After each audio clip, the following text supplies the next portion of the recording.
अब तक आपने सुना कि कावेरी जी अपनी तीनों बेटियों ईशा, मोहिनी और सुहाना की शादी 3 घर जमाई लड़कों के साथ करवा देती है।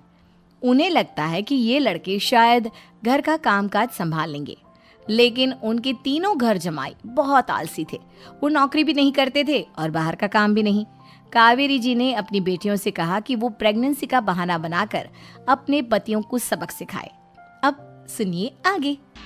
मम्मी, आपने जैसा कहा था हमने वैसा ही किया, लेकिन देखिए ना, विवेक का हाल तो वैसा का वैसा ही है। घर में ना सुबह का नाश्ता बनता है और ना खाना।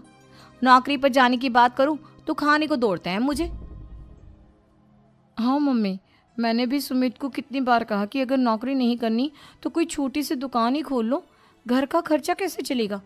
देखो दोपहर के 12 बजने आए और जनाब अभी तक सो रहे हैं। हाँ मम्मी, ईशा और सुहाना ठीक कहती हैं। अविनाश का भी यही हाल है। जब मैंने अपनी प्रेगनेंसी के बारे में कहा तो मुझसे कहने लगा, अरे दूसरी लड़कियां तो 9-9 महीने तक नौकरी करती है, बस डिलीवरी के टाइम छुट्टी लेती है।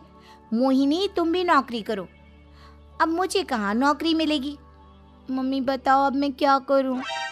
हे भगवान, क्या सोचकर घर जमाई दामाद लाई थी मैं कि मेरी बेटियां मेरे पास रहेंगी और खुश रहेंगी, लेकिन इन आलसी दामादों ने तो हमारी जिंदगी को भी प्रॉब्लम में डाल दिया है।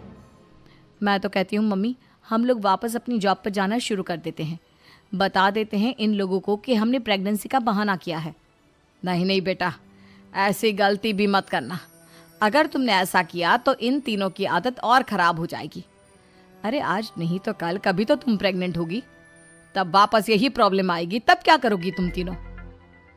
हाँ मम्मी, आपकी बात तो बिल्कुल सही है। इन लोगों को तो सुधारना ही पड़ेगा। लेकिन कैसे? अपने बच्चों के आने की खबर सुनकर भी इन लोगों पर कोई असर नहीं हो रहा। पैसे कमाने के लिए घर से बाहर निकलना ही नहीं चाहते ये तीनों। अब मेरे दिमाग में एक प्लान आया है।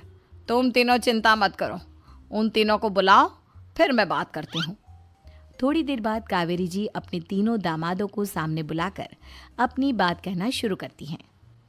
अविनाश, सुमित और विवेक, देखो बेटा, मैं ना तुम तीनों से बड़ा प्यार करती हूँ, इसीलिए तो तुम्हें घर जमाई बना कर रखा है मैंने। अरे मम्मी जी, सीधे सीधे कहिए ना, क्या बात है? प्यार तो हम भी आपको बहुत करते हैं।